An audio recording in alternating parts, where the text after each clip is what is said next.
मेरे प्यारे बच्चों, कक्षा 4 के बच्चों का हिंदी 1 की कक्षा में पुनः स्वागत है। बच्चों, आज हम लोग पढ़ेंगे हिंदी 1 पाठ 12 जिसका शीर्षक है भारत कोकिला। बच्चों, क्या आप जानते हैं कि भारत कोकिला किन्हें कहा जाता है?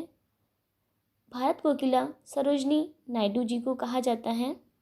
बच्चों, इन्होंने स्वतंत्रता आंदोलन में बहुत ही अच्छे कार्य किए और जो है ये पढ़ने में बहुत अच्छी थी।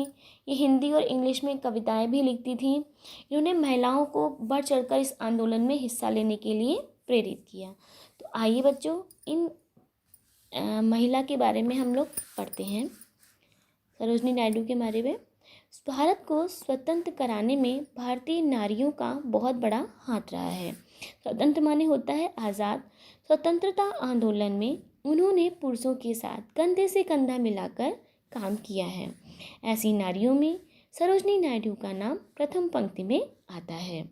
ठीक है बच्चों, फिर देखिए इनका जन्म जो था वो 13 फरवरी 1879 को हैदराबाद में हुआ था। इनके पिता का नाम क्या था बच्चों? अघोरनाथ चट्टोपाध्याय प्रख्यात विद्वान थे। वे वर्षों तक हैदराबाद के निज़ाम कॉलेज के प्रिंसिपल रहे। बच्चों, अगर आपसे इनका जन्म पूछा जाए तो अब 13 फरवरी और 1879 को हैदराबाद में हुआ। तो इनके पिताजी का नाम डॉक्टर अघोरनाथ चट्टोपाध्याय प्रख्यात विद्वान थे।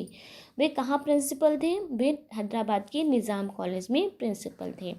इनकी माता क्या था? इनकी माता भी बहुत सुंदर थी और सुशिक्षित यानी सुशिक्षित माने पढ़ी लिखी थी। वे बांग्ला भाषा में कविता लिखती थीं।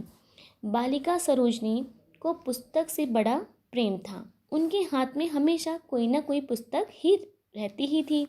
केवल 12 वर्ष की उम्र में ही उन्होंने हाई स्कूल की परीक्षा उत्तीर्ण कर ली। उन्होंने 12 वर्ष की उम्र में क्या किया था बच्चों? हाई स्कूल की परीक्षा उत्तीर्ण कर ली थी। बचपन से ही कविता पढ़ने में उनकी रुचि थी। वे गाती भी बहुत अच्छा थी। जब वे मधुर स्वर में कविता पाठ करती तब उनके माता पिता बड़े प्रसन्न होते। सरोजनी ने 13 वर्ष की उम्र में एक लंबी और सुंदर कविता लिखकर नेक्स्ट पेज पे आ जाइए, सभी को आश्चर्यचकित कर दिया था। सभी ने इस बालिका की प्रतिभा की बड़ी प्रशंसा की। हैदराबाद के निज़ाम उनकी प्रतिभा से इतने प्रभावित हुए कि उन्होंने सरोजनी को छात्रवृत्ति यानी वजीफ़ा देकर पढ़ने के लिए कहाँ भेज दिया? इंग्लैंड भेज दिया। जब बच्चों हम लोग अच्छे काम करते तो हमारे माता पिता प्रसन्न होते हैं, खुश होते हैं। इंग्लैंड में अपनी पढ़ाई के साथ साथ सरोजनी अंग्रेजी में भी कविताएं लिखती रहीं। लोग उनकी कविताओं से बड़े प्रभावित हुए। इंग्लैंड से लौटने पर सरोजनी ने गोविंद राजुल नायडू से शादी कर ली। उन दिनों सारे देश में स्वतंत्रता आंदोलन छिड़ा हुआ था। भला सरोजनी पीछे कैसे रहती? वो महान महिला थी तो पीछे कैसे रहती बच्चों? वे भी स्वतंत्रता आंदोलन में क्या हुआ? कूद पड़ी। उन्होंने देश की महिलाओं को भी इस आंदोलन में भाग लेने के लिए प्रेरित किया। 1930 में महात्मा गांधी ने एक आंदोलन नमक सत्याग्रह प्रारंभ किया। जिस समय अन्य कई बड़े बड़े नेताओं को अंग्रेजों ने जेलों में बंद कर दिया, उस समय सरोजनी नायडू ने बड़ी कुशलता से नमक सत्याग्रह आंदोलन का नेतृत्व किया। स्त्री पुरुष बालक वृद्ध सभी ने उनके नेतृत्व में जगह जगह नमक बनाकर आंदोलन को सफल बनाया। देखिए कितनी महान महिला थी बच्चों ये। सरोजनी की योग्यता और देश सेवा से प्रभावित होकर कांग्रेस ने उन्हें अपना अध्यक्ष चुना। इतनी बड़ी संस्था का अध्यक्ष होना यानी कि संस्था का प्रधान होना किसी भी महिला के लिए बड़े सम्मान की बात थी। फिर भी बहुत अच्छा उन्हें सम्मान मिला तो बहुत खुशी की बात थी उनके लिए। उन दिनों देशों में जगह जगह हिंदू मुस्लिम दंगे हो रहे थे।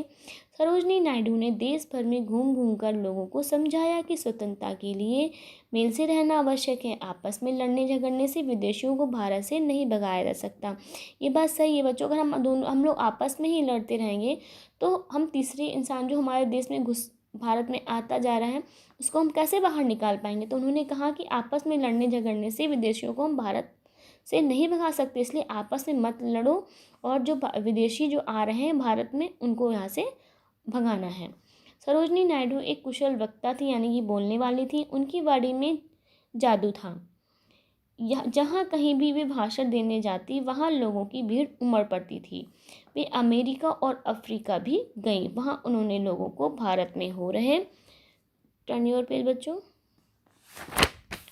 स्वतंत्रता आंदोलन के विषय में बताया। लोग उनके भाषणों से बहुत प्रभावित हुए। सरोजनी नायडू को कई बार जेल भी जाना पड़ा। बार बार जेल जाने से उनका स्वास्थ्य खराब हो गया, फिर भी वे उत्साह जैसे देश सेवा में लगी रहीं। जब से स्वतंत्र हुआ तब सरोजनी नायडू को उत्तर प्रदेश का राज्यपाल बनाया गया था। कहाँ का बनाया गया था बच्चों? उत्तर प्रदेश का राज्यपाल बनाया गया था। क्वेश्चन आ सकता है कि सरोजनी नायडू को कहाँ का राज्यपाल बनाया गया था, तो आप याद रखना उत्तर प्रदेश का। वे स्वतंत्र भारत की पहली महिला राज्यपाल थीं। सरोजनी नायडू केवल चोटी की देश सेविका ही नहीं थीं, एक प्रसिद्ध कवित्री भी थीं। वे मधुर स्वर में कविता पाठ करती थीं। यही कारण है कि लोग उन्हें भारत कोकिला कहते हैं। तो बच्चों, ये आपका पाठ यहाँ समाप्त होता है। इस चैप्टर को एक बार आपने आप से स्वयं पढ़ लें, ठीक है, और शब्द भी पढ़ लीजिएगा, याद करिएगा। हम अपना पाठ यहीं समाप्त करते हैं, फिर मिलेंगे नेक्स्ट वीडियो में। तब तक के लिए धन्यवाद।